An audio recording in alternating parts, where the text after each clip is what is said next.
Good morning to my dear students. Welcome back to Atmiya Green School, Jai Swami Narayan. Today I start with class 7th, book Geography, lesson 6, Natural Vegetation and Wildlife. Students, I had already started this lesson and completed in my previous class up till page 42. Temperate deciduous forest. Today I start with Mediterranean vegetation. अब ये नाम Mediterranean इसलिए रखा गया है because ये जो vegetation है वो मेडिटेरियन सी के पास है, इसलिए इसका नाम है Mediterranean vegetation. That is why it's name is Mediterranean vegetation. You have learnt that most of the east and northeast margins of the continents are covered by temperate evergreen and deciduous forest.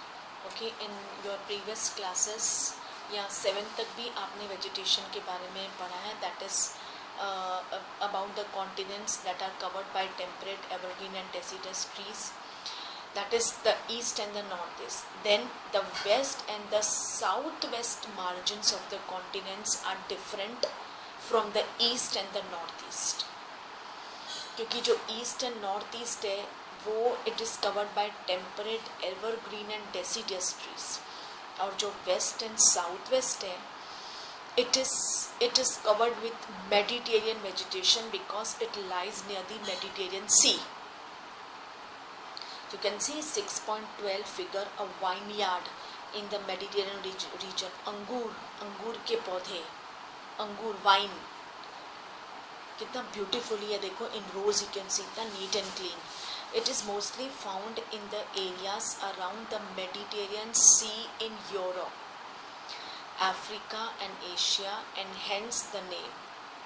This kind of vegetation is also found outside the actual Mediterranean region in California in the USA, Southwest Africa, South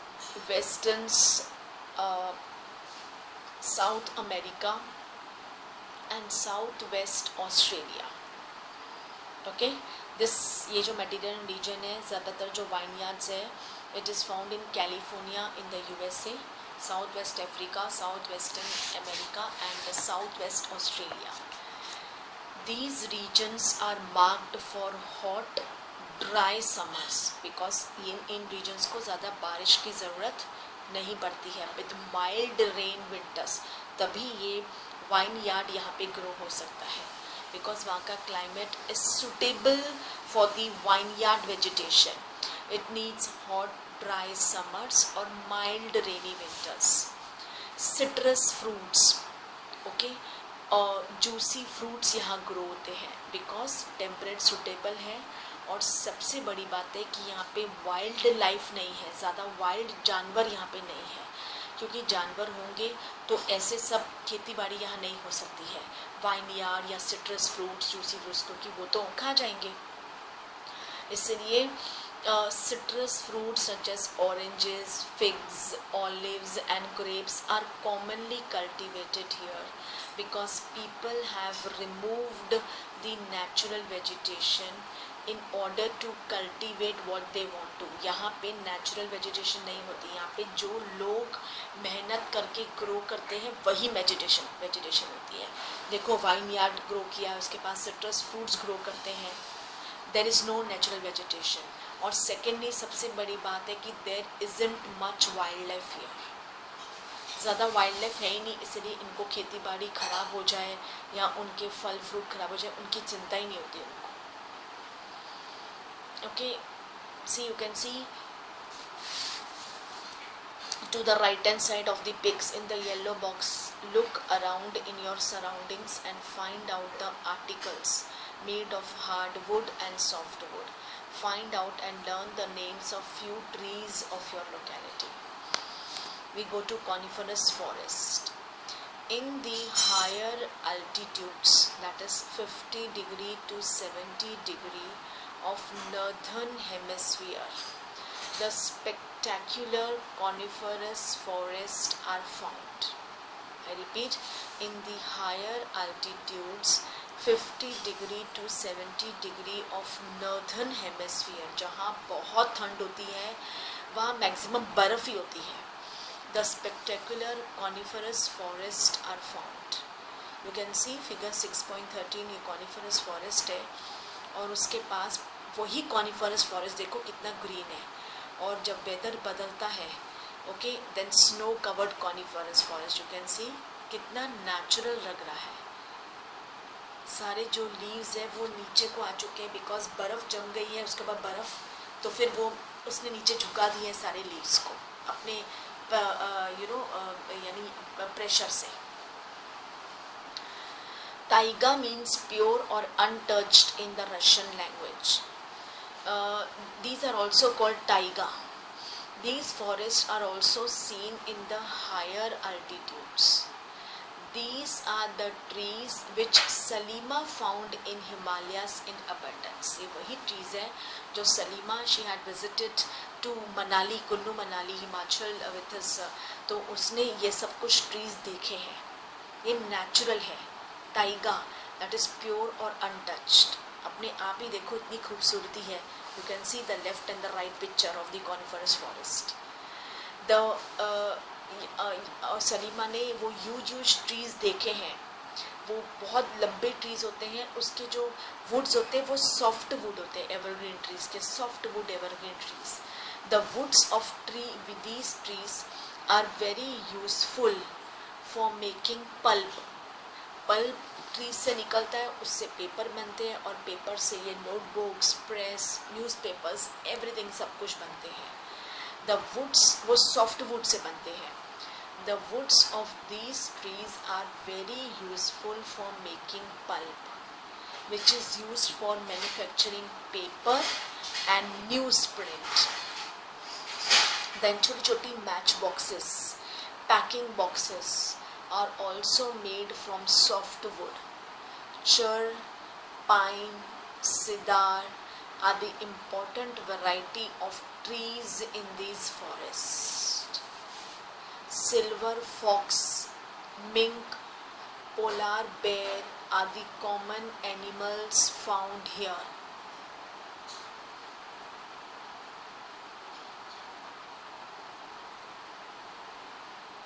Then we go to grasslands. You can see grasslands.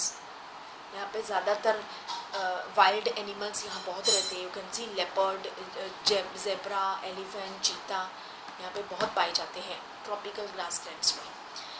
These occur on either side of the equator and extend till the tropics. बहुत लंबे होते हैं. This vegetation grow in the areas of moderate to low amount of rainfall. The grass can grow very tall, about 3 to 4 meters in height.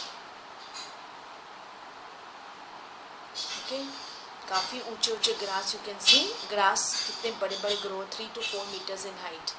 Savanna grasslands of Africa, ये पूरा ऐसा ही है. Savanna grassland same Africa का ऐसे ही है. और वहाँ पे अफ्रीकन लायंस, टाइगर्स है. Elephants, zebras, giraffes, deers, leopards are common found in this tropical grasslands. You can see the pic. Giraffe, you know giraffe को बनानास बहुत पसंद है.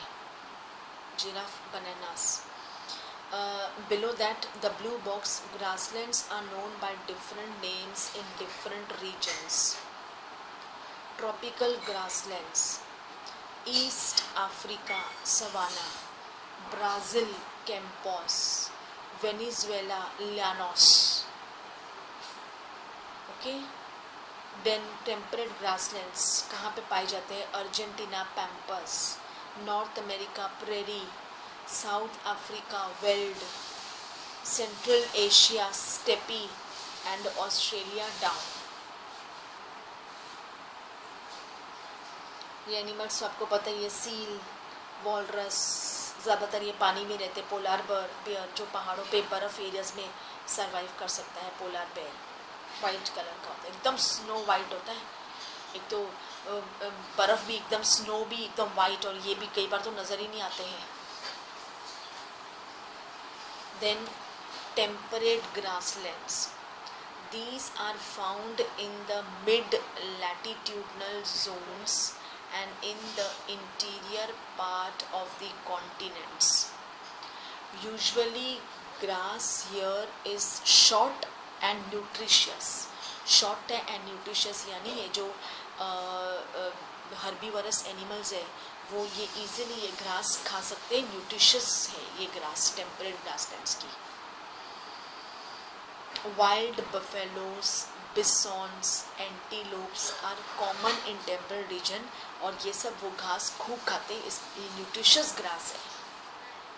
Then thorny bushes, जो जिसे कोई टेम्परेचर नहीं चाहिए, कोई भी टेम्परेचर में ये ग्रो हो जाता है, इसे एक बूंद पानी की भी ज़रूरत नहीं है। ओके इसकी जो रूट्स है वो बहुत ज़मीन के अंदर होती है और मॉइस्चर होती है, और अपने आप ही वो पानी वहाँ से कंसीव करते हैं। These are found in the dry desert-like regions. Tropical deserts are located on the western margins of the continents. The vegetation cover is scarce here because of scanty rain and scorching heat. बहुत ही कम बारिश और इतनी ज़्यादा चुभती हुई गर्मी, एकदम लू चलती है। Okay that is the vegetation cover is scarce here, मतलब बहुत कम है, और दूर दूर आपको छोटे छोटे पौधे, वो भी थॉर्नी बुशेस नज़र आएंगे कहीं पे भी, because of scanty rain and scorching heat. Identify the desert regions in the world map. Can you name the great desert of India? Name some of the common animals of the desert, and who is called the ship of the desert? Camel, which you have learned earlier. ये आप map पे देखकर आप बता सकते हो the name and the animals. If you reach the polar region, you will find the place extremely cold. The growth of natural vegetation is very limited here.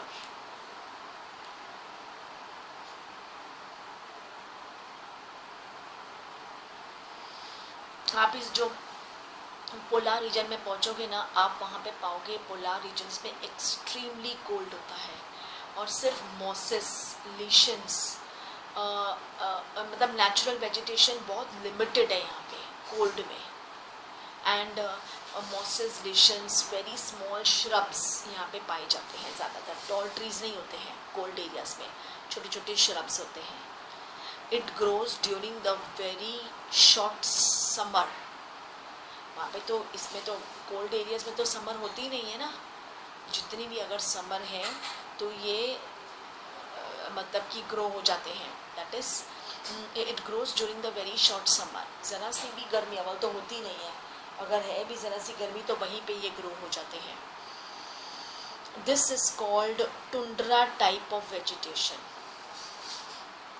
This vegetation is found in the polar areas of Europe, जहाँ पे काफ़ी जो ठंड के ज़्यादा areas है ना, वहाँ पे ये पाए जाते हैं। This vegetation is found in the polar areas of Europe. Polar areas यानी जहाँ बर्फ़ है, extremely cold, Europe, then Asia and North America. इसमें इसके जानवर नेचुरली इसके जानवर के थिक फर होते हैं, thick fur, so that it protects such animals to survive in the cold weather. और जब भी इतने थिक होते उनके हेयर कि वो जब लेटते हैं ना तो ऐसे अंदर ही हेयर के अंदर चले जाते हैं, उनको बिल्कुल ठंडी नहीं लगती, नेचुरली है ये। दैट इज़ वाई ये एनिमल्स वहाँ सर्वाइव कर सकते हैं ना। The animals have thick fur and thick skin. इतनी मोटी चमड़ी होती है कि उनको ठंड नहीं लगती है, to protect themselves from the cold climatic conditions. जैसे कि सील, देखो आप देखो कितने मोटे मोटे इनके, कितने इन जो सील और वॉलरस है कितनी चर्बी है इनमें, कितना फैट्स है। और पोलर बेयर देखो आप कितना बाल है इसके अंदर। Seal, walruses, musk oxen, Arctic owl, polar bear and snow foxes are some of the animals found here. You can see figure 6.16. Arctic owl, ये सब आप देख सकते हो नेट में, ये वाले जानवर कैसे दिखते हैं। musk oxen, you can see in the net, ये कैसे दिखते हैं। Salima's father showed her some photographs of thick forest. जब सलीमा हिमाचल से घूम के आ गई, उसने काफ़ी कुछ अपने फादर के साथ डिस्कस किए, और उसके फादर को भी ये सब चीज़ों का बहुत शौक था, कलेक्शंस का एंड फोटोग्राफ्स का। सो सलीमा के फादर ने भी सलीमा को फोटोग्राफ्स दिखाए ऑफ थिक जंगल के। In some of the photographs Salima observe that people were cutting trees and clearing the forest. जब उन्होंने उसे फोटोग्राफ दिखाया, सलीमा ने देखा कि कुछ लोग ट्रीज को काट रहे हैं। फॉरेस्ट ट्रीज को काटेंगे यानी धीरे धीरे पूरा फॉरेस्ट साफ हो जाएगा।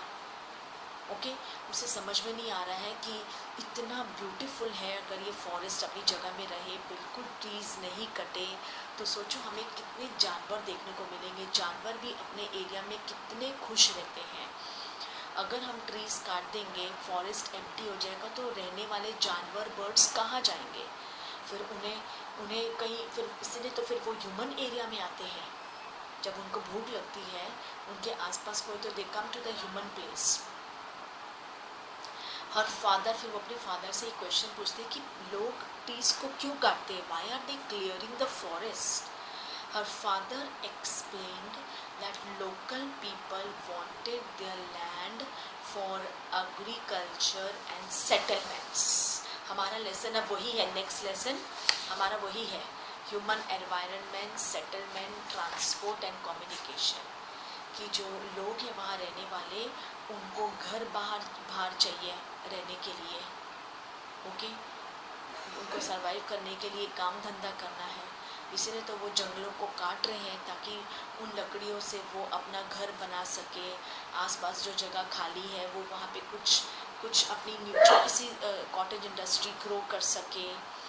That is they wanted there land for agriculture and settlements, so they cleared up the forest.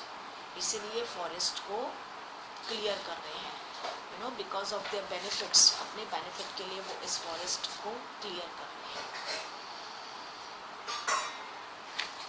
Okay, कितने सारे देखो फॉरेस्ट हैं, अगर इन्हें बचाया जाए तो सोचो हमारे इस दुनिया में एनिमल, बर्ड्स हमें कितने दिखेंगे, वो कभी एक्सटिंक्ट नहीं होंगे, या they will not be on the verge of extinction. Okay, ये एक्चुअली जंगल बना ही उनके लिए, लेकिन we people for our benefit, हम इतने सेल्फिश है, इतने क्रूएल है कि हम अपने मतलब के लिए उनके घर बार को हम काट रहे हैं, नुकसान पहुंचा रहे हैं उनको। सो इट इज़ बैड, ऐसे हमें नहीं करना चाहिए। यू नो, आप देखो कितने सारी एनिमल्स, आपने देखा फ्लावर्स, एनिमल्स कितने खुश हैं वो अपने हैबिटेट में। अगर हम उन्हें उनके अंदर इंटरफेरेंस करेंगे, उन्हें परेशान करते हैं, तो फिर वो भी खुश नहीं रहते हैं, है ना। They also become angry.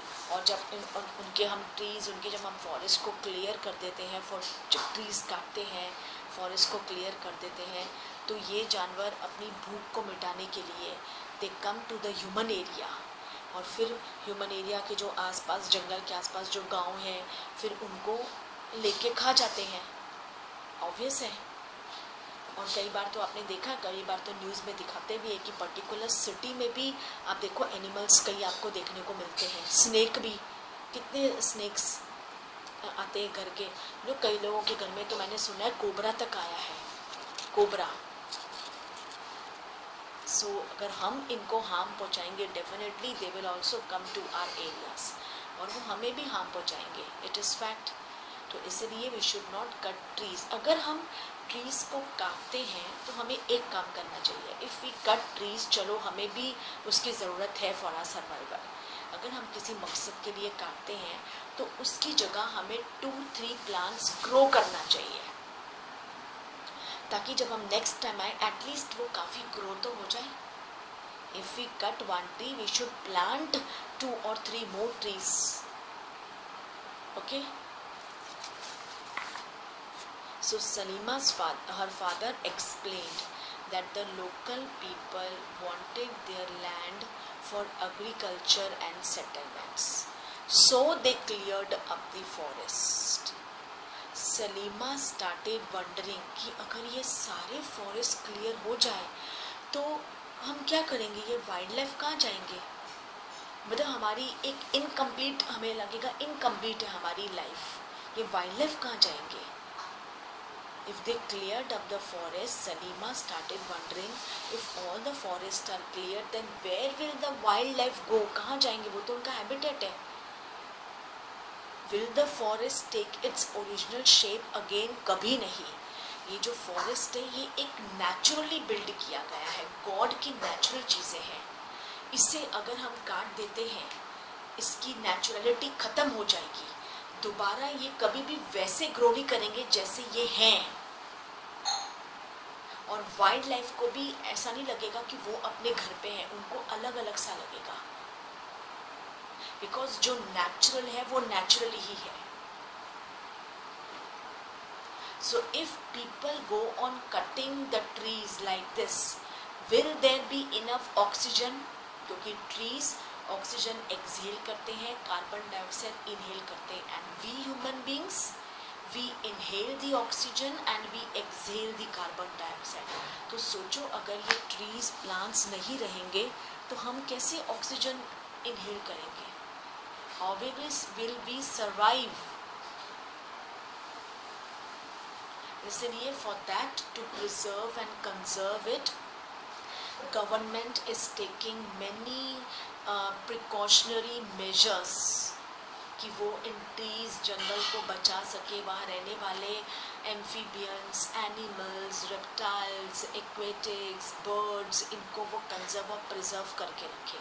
Therefore our government has built many national parks, sanctuaries and bioreserves to conserve and preserve these animals.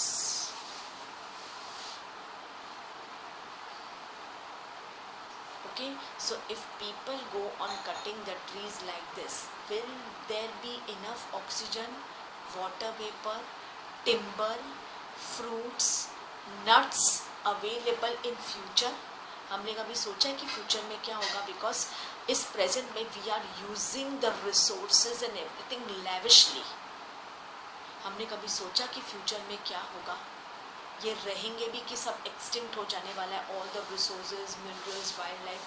No, we are least bothered. हमें क्या करना है, हम इस प्रेजेंट वर्ल्ड में जी रहे हैं, हम एंजॉय कर रहे हैं हर एक लेविश लाइफ को, ओके चलते जाने दो, हमें क्या करना है फ्यूचर के बारे में सोचकर, right. Do you agree with Salima? Yes, I agree. Do you all agree with Salima?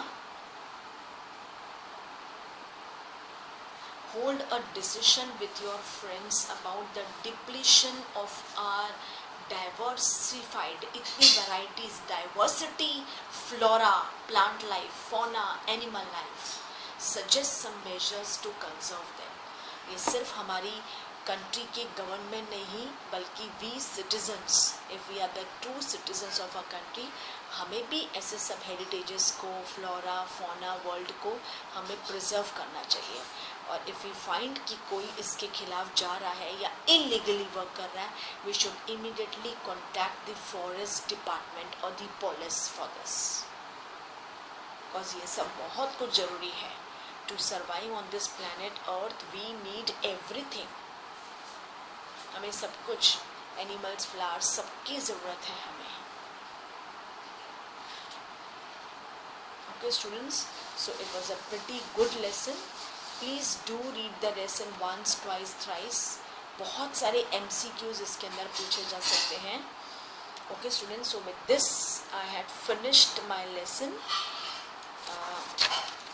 chapter 6 of your geography.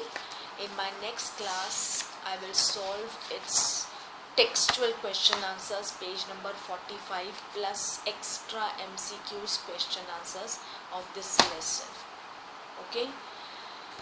And yes, very few students had given me उनके मुझे subject enrichment activity मिले हैं, कम 5 students ने दे दिए हैं. Please the rest of the students, today is the last day, आप रात तक भी मुझे भेज सकते हो PDF बना के. So please send it fast, or you can send me in my personal WhatsApp if you want.